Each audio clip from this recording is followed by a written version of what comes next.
Oh wow.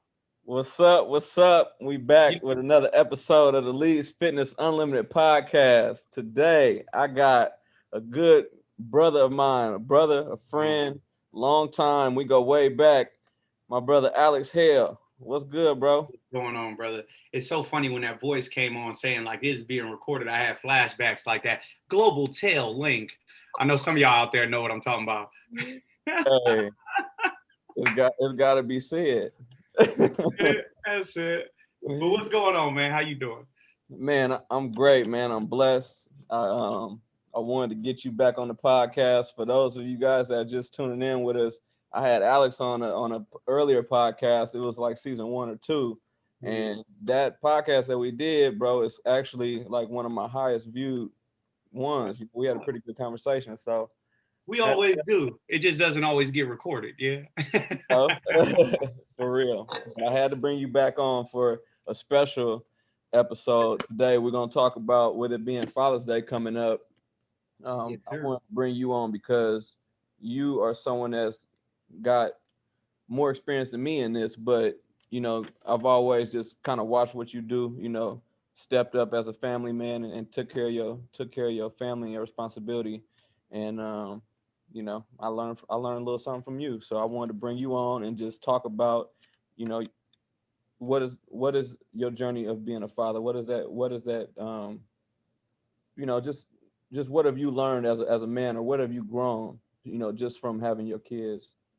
From from having my kids, well, my wife had my kids, but I was there. I participated, but like as far as being a dad and being a father,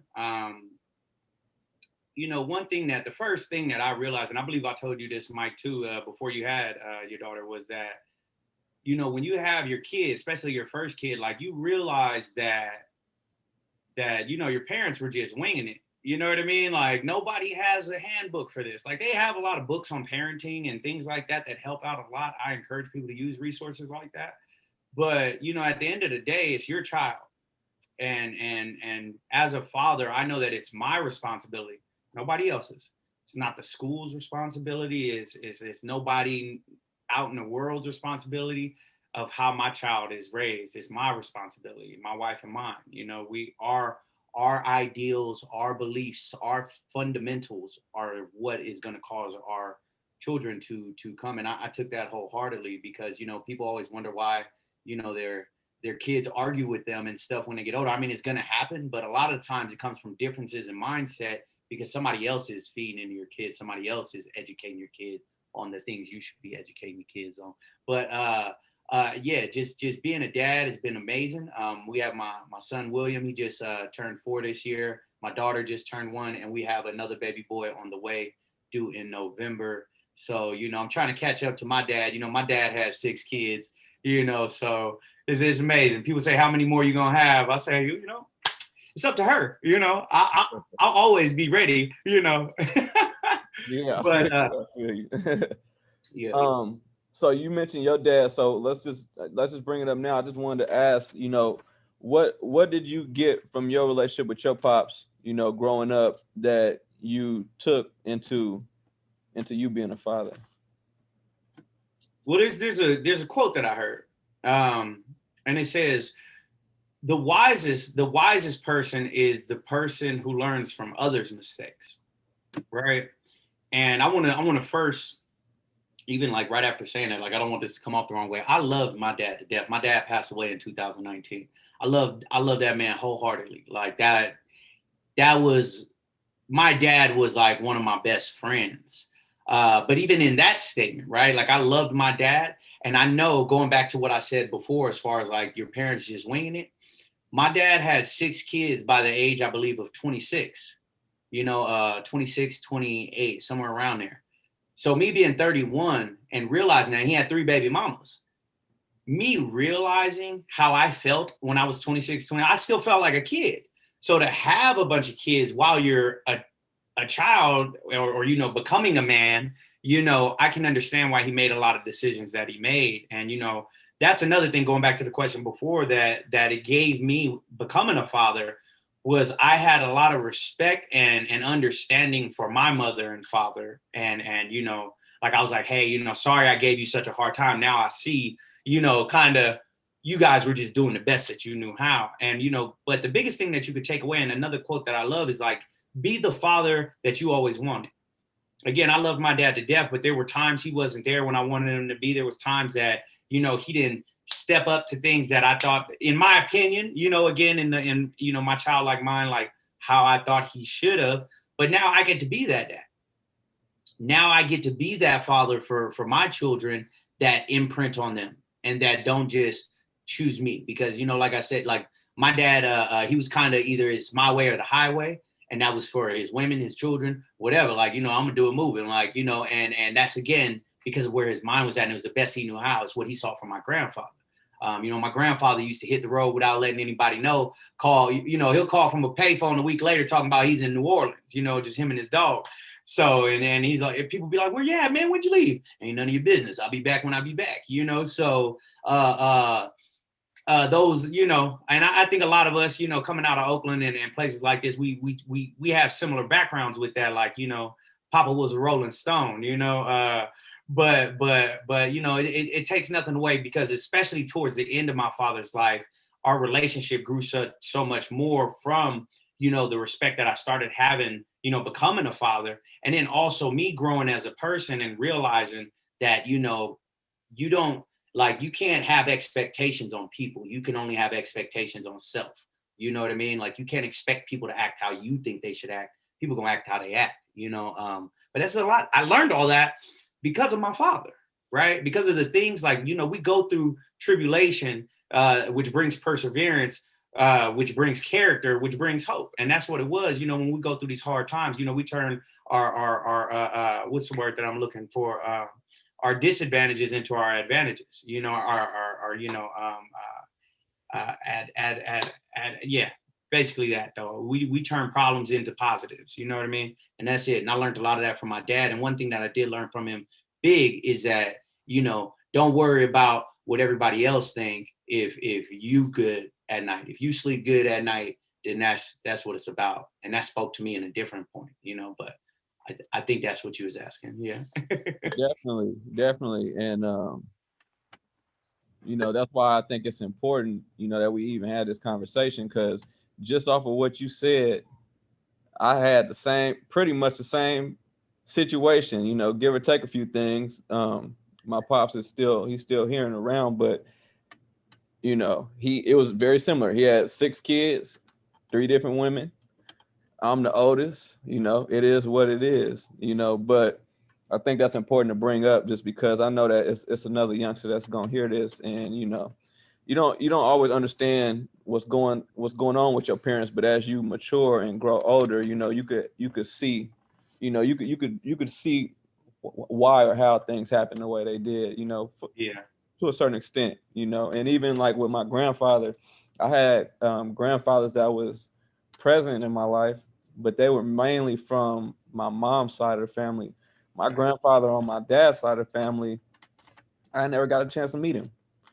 I went to his funeral. That's when that was my way of meeting him, was at his funeral, because he just wasn't around, you know. But you know, and I'm sure it's a lot, you know, a lot of people of color, black, brown, you know, it's common, you know. Yeah. But you know, you definitely just you take what you see from other people, and like you said, you learn from the positives, and you know what may seem to be a negative, and it's about building, you know, building one generation stronger and healthier That's right. than the last. And when I say stronger and healthier, I don't mean just physically, but mentally, you know, spiritually, emotionally, all that, you know, is it's a daily grind to try to be better, you know. And as we are trying to be better than what came before us, we're trying to set an example for who's coming after us to be better than us, you know. That's So right.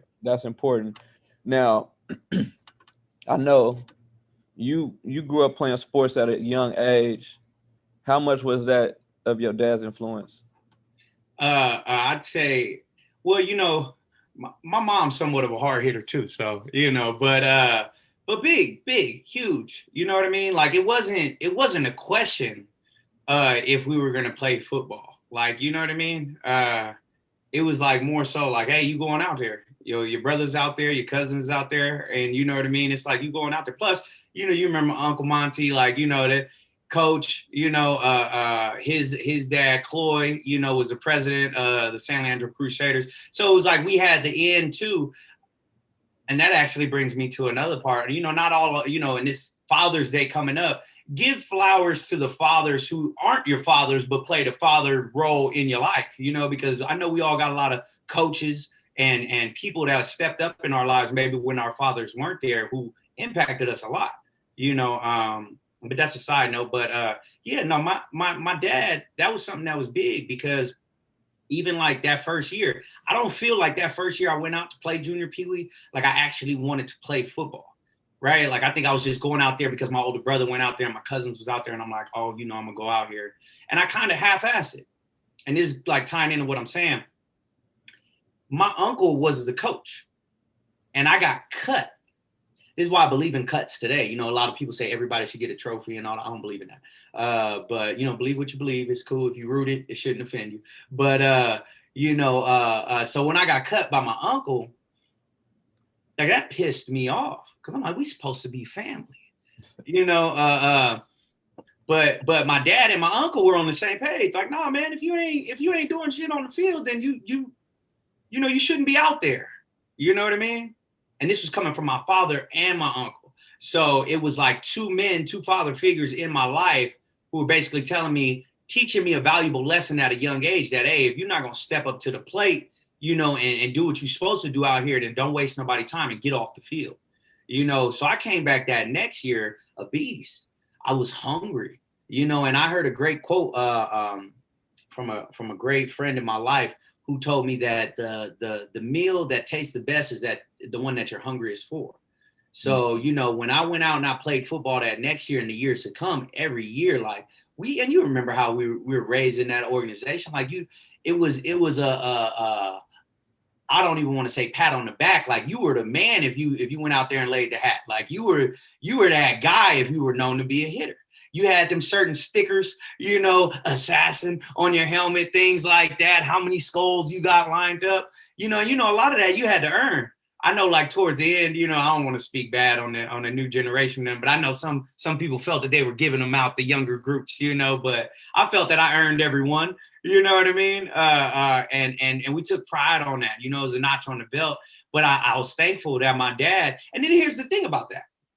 My dad encouraged me to play sports and do stuff like that. And he had great insight because he was a great athlete. He played for Serramonte Del Rey High School when they were actually a high school, you know what I mean, before it got shut down. And that's when they were killing everything. They were winning all the championships, and just killing the game. So for him to like give me his knowledge was amazing. But then there was also that friction, because there was a lot of games he wasn't at. There was a lot of stuff he didn't go to. He didn't pick us up from practice a lot of times. Me and my brother would ride from 98th and Holly all the way to the field in San Leandro, just us on our bikes. You know what I mean? So, but yeah, a lot of his influence and just being a dad in that form, like showing me that side of a man about like sports, tough, you know what I mean? And my dad used to have us do stuff like, move a pile of bricks from the front yard to the backyard, level out dirt. I'm not talking about like as teenagers, I'm talking about like 6, 8 years old, you know what I mean? Little kids out there moving all this weight. And then like, as we got older, it brought appreciation, because he said, yeah, look at your body now. Aren't you happy? You're strong. He said, some of them boys out there you play with, they can't even lift nothing. They soft, but I'm not saying the way he went about it was the right way, but there were benefits to the madness. Yeah. You know what I mean? Mm-hmm. And I know you can relate with that too. You know what I mean? Oh, definitely, man. Definitely. My pops, Mike Lee had a 6-pack forever.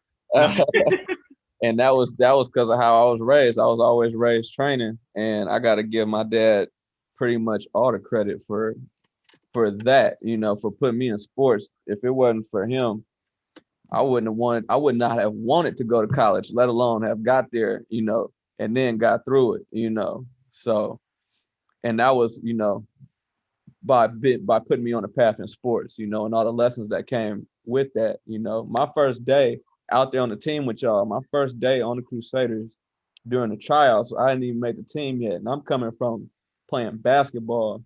And the whole reason why I got put into football is because I was hella rough playing basketball, but football was a different game, and I wasn't ready for it. My first Crusader practice, I went over to Pops. The first break after your uncle ran the hell out of us, man, and screaming at us and cussing us out and shit. Man, I ran over to Pops crying, like, I'm through with this. Take me home. He was like, oh no, hell no. You ain't about to quit. You know, you about to go through this whole season. You better not get cut, because then you gonna burn that 300 that I just paid for you to Yeah. He said, you better gonna play this whole season out, and then if you don't like it after that, then we'll figure something else out. But your ass ain't gonna quit. And he made me get through it. And shit, it didn't even take half a season before I fell in love with the sport, you know, and took it from there. So, you know, much respect, you know, for that. And Yeah, it's funny. A lot of stuff of how it was done back then. I'm so grateful for, and I know like there would have been so many lawsuits and stuff today. You know the way people are, and I'm just grateful that we got to have that moment in life to experience, because I do look at our age group, kind of, you know, people who were born between 90 and 90, or like 85 to 95, like that group is like the last of the old and the first of the new, you know, and it's crazy, you know, because I relate with older people, but then I also understand like my younger brothers, you know what I mean? So it's like, it's a trip, especially when I think back to them Crusaders practices, you know what I mean? 6 inches, you know what I mean? Like for how long? Like, you know, but it made us better.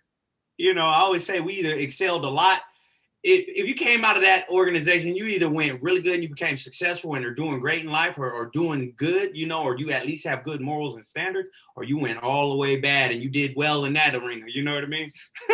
hey, if you was gonna do anything coming out that organization, you was gonna go 100% in it. That's right. You was gonna be a hitter. Yeah. But no, man. But like you said, you know, just shout out to all those coaches, man. Shout out to all those men, and it's definitely totally different now. You know, even me being a coach now, and I tell some of the parents of the kids that I train, like, there's no way I couldn't coach your kids the way I was coached as a kid, because it would seem damn near like child abuse, but it was a different time, you know. But they was super hard on us, but it made us hella responsible into young men at a young age, you know. So I got to shout out to all the coaches. Just to piggyback off that though, in that age too, a lot of the stuff that we were raised with is even though the coaches were hard, they also had the parents' support. You know what I mean? Facts. Like the parents understood what was going on, and that we were becoming men, and you know, and especially for a lot of those parents who were single moms out there just trying to keep their kids out the streets, and you know, to have men actually be men to their growing men in their household, like they were like, coach, whatever, they're yours while they're here. I want you to know whatever you got to do to keep him right. And I remember, you know, my mom telling my uncle and other coaches, like, yeah, you know, Alex was messing up in school. And they'd end up making me disciplining me there. And then I'm not saying that's the role of a coach, you know what I mean? But at the end of the day, I'm grateful that those men were those men at that time in my life. You know, maybe when my father was absent, or you know, raising his other kids, you know what I mean? He had a lot going on back then, you know. Absolutely. But aside from just grooming us to be, you know, the men that we are today, the training that we went through, you know, I know we kind of briefly touched on how hard it was, but you know, the most important thing is that they had us training at a young age, you know. And for me personally, I just kept at it, and I did not like training all the time, you know. Back then, if there's no way in hell I would have thought that I'd grow to be a coach, because I hated it, you know. I hated them days on the track. My pops would make us run until we threw up. Practice wasn't gonna be over until you threw up. You wasn't running hard enough, you know, shit like that. And but it definitely trained me and conditioned me to be the way I am now. Now, with that being said, I kind of want to transition to the next topic that we had talked about, a couple of days ago offline, was this whole concept of a dad bod. Yeah. Because for me, I don't know, because, and I'm definitely not trying to make it seem like I'm above anybody or nothing like that, but my body from a physical standpoint hasn't changed much, because I was always in shape before I had my daughter, and I pretty much He was 5. No. man. Yeah, I've always been in the training, but I've always kept myself together, and I've seen and heard a lot of dudes gain weight or kind of get, in my opinion, get a little lazy after they had their kids, or it may not even be lazy, because I understand that life kind of takes over, but they lose track of their own health. What is a dad bod to you when you hear that? What is that? Well, you just touched on it, and we gotta get back to the foundation, because what is promoted to the masses of a dad bod, what that term came from, was guys letting themselves go. You see this when guys get married. You see this when guys find a girl that they really like, and they, it's their first great relationship. They happy. I heard one of my brothers who he's on the heavier side. He said, "Man, skinny people ain't happy," right? But and you see that when people are like, they kind of let go of working on themselves and keeping themselves healthy. And when you're talking about a dad bod, a lot of guys use it as and I know you say not calling it lazy, but they use it as an excuse to be lazy or to not focus on their body and their health. And they say, "Oh, well, I'm a dad now, I work full time, I got this going, I got that going, so I don't really have time to work out." And I can kind of speak from experience, because unlike you, Mike, right? I haven't been training forever, and there was times when I was in peak condition, and there was times where I was off. Even the beginning of this year, January, I was 260 pounds. I've lost 45 pounds since then. Because I started taking it serious again on this topic. Because the things that I was seeing going on in my life, and I never wanted to be a fat dad. I never wanted to. Even when I was boxing with you, I was talking about that. Say, man, I just don't want to be a fat dad. I don't want to tell my son about doing push-ups and doing this and doing that, and him not see me do it. Him not see me follow through. Him seeing me just, slurping down Oreo shakes from Jack in the Box, and, just doing all this stuff and sitting back, just watching TV and not being active. And my actual journey, I'm actually documenting this, but let me see real quick if I can pull this up. And I'm not going to say any names, because, I don't have no rights to any of the free apps that I use, but in all the time that I've been using this app, I've run 488 miles. I started this app back in 2016. It's not a lot of miles, right? My goal for this year, January 1st, was that I was going to run 700 miles, and now I've bumped it up to 1,000. But in this year alone, out of that 488, I've ran 353, and a big part of that was just me being focused on this. Now, let me tell you something. I work 50, 60 hours a week. I also have stuff that I got going after work, that's going towards building my family. I have 2 kids, a wife, that I love dearly and that I invest into. And I'm not saying I'm not saying that, I'm better than anybody. But in the beginning of this year, I had a friend who was like, when I was talking to him about getting in shape and stuff like that, he was saying, "Oh, well, why?" I was like, "Man, I really want to start working out." He's like, "Well, why haven't you been working out?" He's like, "Have you just been busy?" And I said, "Well, that's just an excuse." And there was a pause on the phone. He's like, "Damn, man, why you got to be so real?" And I said, because at the end of the day, we could justify and make excuses for anything, but an excuse is just a skin of a reason stuffed with a lie. You know what I mean? It's a justification. If you want to work, if you want to be in shape, go be in shape. If you want to have a great relationship, go have a great relationship. It's all about decision-making and choices. And back to what we're talking about as far as the dad bod, I believe that a lot of guys say things like that and use that as an excuse not to, stay in shape, and they kind of get the pudge. And then I'm not in perfect shape yet, but I'm working on it. But, people don't take care of it. And I had to flip that in my mind. So to me, what a dad bod means is that if I need this to be a solid tool to utilize to be a father of my family, to be active, to be able to activate if things pop off, you know what I mean? And be able to protect my home. You know, let's say if, you know, there's a lot of crazy stuff going on in the world, and I'm not like a fear monger or somebody that does that. But if stuff hits the fan and everybody goes crazy, I have to be able to carry not only my 2 kids, but to make sure my wife's all right. And if I'm not in physical condition to do so, I might watch my family get hurt just because I'm out of shape. Think about that. Think about to where if you were in shape, you could pick up your 2 kids and run 3 miles and get away from danger. But instead, you Netflixing and chilling and eating all this garbage and treating your body bad. And now you can't even, you know, get a block down the street before you get, you know, whatever happens. You know what I mean? And that should be a question on your mind. You know, are you physically able to protect your home and your family? And, you know, people talk about guns like I ain't got nothing. No, I'm playing. But, you know, but even with that, like, you know, if you're not mobile, if you're not fluid with your emotions, even like Mike, when you know, teaching boxing and stuff, learning things like that. Even if you're not good at working out, or if you don't want to go run some miles and things like that, go join a martial arts thing so you can, you know, work on that and have a skill set so you can protect your family. So to me, that is a dad bod.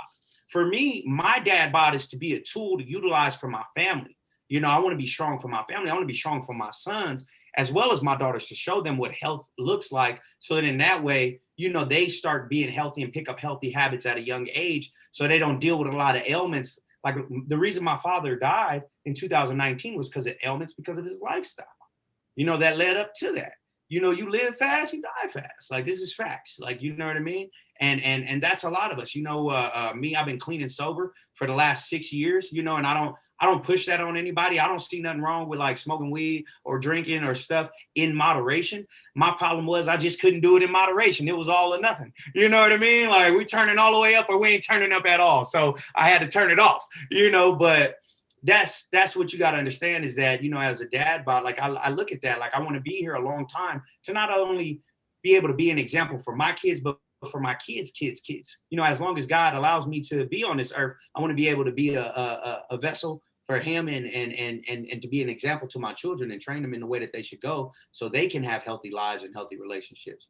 But yeah, dad bod is a tool, man. You know, they say it in a derogatory term, like, oh man, you're a tool. But think about it like that. Flip it in your head. Instead of taking it as a negative, like, oh, I got a dad bod now, be like, okay, I need to work on my dad bod now. I need to get straight because I got kids to provide for. You know what I mean? Absolutely, absolutely. You just hit the nail on the head. That's exactly what.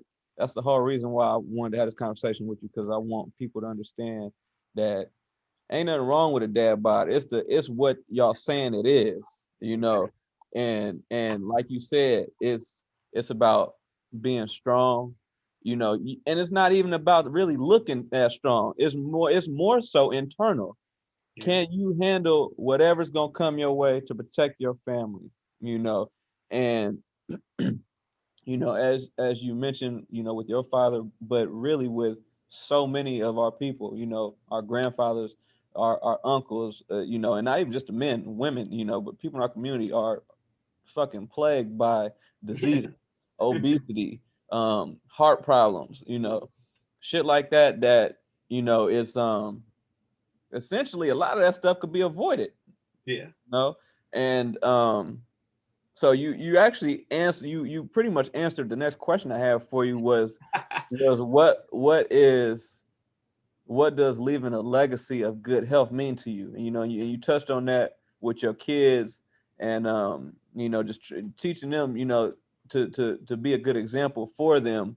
But you know, I just wanted to kind of just build on that, because a lot of times when we hear the word legacy, we get caught up in thinking money, you know, what can we leave our kids, property, or you know, fucking anything, jewelry, whatever material stuff that you leave by, that you know, that's considered your legacy. But you know, what type of mentality are you leaving by? What type of health habits are you leaving behind? You know, so that's, you know, that's big, you know, not to just get caught up in the material things of life, because you could live a life, leave your kids all the material things, and if you haven't shown them how to live, you know, healthy, you know, they're not even gonna be able to enjoy the material stuff that's left to them. That's right. You Yeah, know, a big thing. The biggest thing that I can leave my kids is a mindset. You know, because it's not what we leave our kids, but it's what we leave in them as fathers. Imprints, right? You know, one great takeaway that I take away from my father is be the light in the room. My dad, his funeral was packed out, and there was people that knew my dad that I knew that I didn't know knew my dad. Like, you know what I mean? And same thing for my brothers and sisters. Like, we were like, oh, he knew so and so, or their father knew daddy, or they, you know, things like that. And one thing that everybody say about my dad is, you know, his smile and his attitude. Like, he was the light in the room. He was the life of the party because, you know, he always wanted to bring that good energy, you know, and that's something that imprinted on me. Like, every time I go in a room, I want to lift it up. I want to be a light in the darkness. But as far as like mindset and attitude, that's the best thing I could leave for my kids. Because if you teach your children how to think and how to move, then everything else, you could lose everything. Financial materials, you could lose all that if they know how to make decisions that are morally sound and you know, foundationally sound as far as their values. Then nothing can tear them down. If they know who they are and whose they are, nothing can tear them down because they can always go remake it. You know, and that's the biggest thing that I try and tell people is that, you know, money, you can always make more money, but you never get time back. So use that time wisely. And that's something that you, when decision making comes, you got to realize, like, what is going to be the return on my time investment? Like, if I'm investing my time in this, what's going to be the return? And our children is the most valuable thing. The children, like how they used to say, the children are the future. It's the truth. You know what I mean? That's why everything is aimed at kids. All the stuff that they try and teach kids in school today to try and change their thought process, maybe even the thought process we're trying to teach them as parents at home, is because they realize that kids are the future. So if they could get control of the kids, they could control the future. That's why it's so important as us, as parents, to step up and to imprint on our kids and let us be the ones to let them know what's right and wrong, you know, and teach them how to go, you know, in the world. But that is the biggest legacy I think anybody could leave behind, because you see a lot of people where they left them material things, but they didn't teach them how to think, or they didn't teach them how to move, or you know, how to just operate. And once they got that wealth, they just tore it up because it was empty, because it was just materials. You know, it's nothing. You know what I mean? Like, it's what's inside that counts. Even like you said, that inner strength. You know, one of the biggest things that I learned from my father, well, from you know, going, like how we were talking about our dads pushing us into football and sports. One of the biggest takeaway from sports is never to quit, even when things are hard. They don't give up, because if you give up, you're giving up on your team. And as a father, your family is your team. You know what I mean? And just another note, even though we are fathers, one of the best thing I think that we can do as fathers, and this is speaking more so to the guys who are in a relationship with their children's mother, or even if you're not, treat their mother with respect, because you're being an example for not only the sons, but the daughters of how a father is supposed to treat a mother, even if you're not with the mother. One thing that my dad always exemplified was he was very, him and my mom were like still cool all the years, like later, you know what I mean? Even though they weren't together, even though my dad, you know, was with his other baby mamas, or with, you know, new women, you know, and in the end, his wife, Angie, like, you know, they were still cordial and friendly. Sometimes, you know, there's beef. It's like, come on now, we got to get outside ourselves. That's what I think of my biggest takeaway as being a father, is that my life is no longer about me, but it is about, you know, my unit, my family, my team, you know what I mean? And raising them and leaving that legacy for them, knowing how to think and to grow and to be great examples for their children. You know what I mean? absolutely, absolutely, man. That's shit, man. I think that's a good note to wrap it up on. That's that's solid, man. Alex, man, I appreciate you. You always come through dropping that straight wisdom. You know, that's one thing. That's one thing is I always enjoy my conversation with you, even if it's not. Definitely, we got so many more conversations that's not even been recorded on podcasts, but it's always got to do with some real shit, some wise shit. You know, some just trying to be better. You know, trying to always be better, trying to lift your brother up. You know, you always check in on me, make sure I'm doing cool. You know, I try to do the same.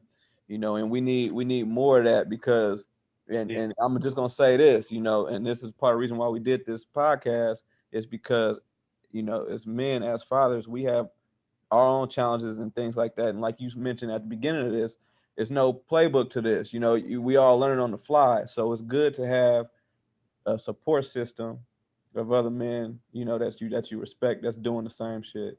That's huge. That's huge. And that's why I'm thankful for you, Mike. Even like when you at the gym and meeting people like Josh Worm and Seals and all them, when me and Charles came in there, if you having troubles working out, maybe get a group together of fathers, you know. And one, I just want to say this at the end is that, like, even in Oakland, right? In Oakland, murder rate is looking like it was in 2005 and 2006 right now. And I believe a lot of that is from a lack of father power. So, you know what I mean? It takes for us to be men and to step up and to be fathers in our community and showing not only even just our kids, but maybe those kids who don't got a dad, showing them and embracing them and showing them like, look, little bro, you ain't got to be out here wilding. Like, you know, you could be a legit dude and still get it done and still hold respect, you know. But that's big. You know, we need warriors out here to go out there and have father power and to be great dads, so we don't have a bunch of generations of our people just killing each other.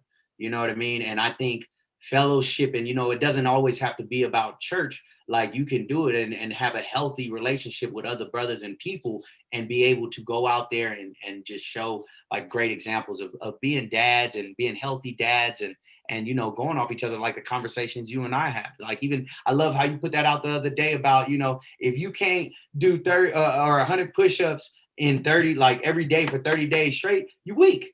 You're weak. I love that. Like, men are supposed to challenge each other like that, and it rises us all up, you know, and makes a stronger force. So I, like you were saying, Mike, I encourage everybody, you know, if you could connect with other fathers and other men, just, you know, do that on a positive note, you know, to be example for the upcoming group, you know.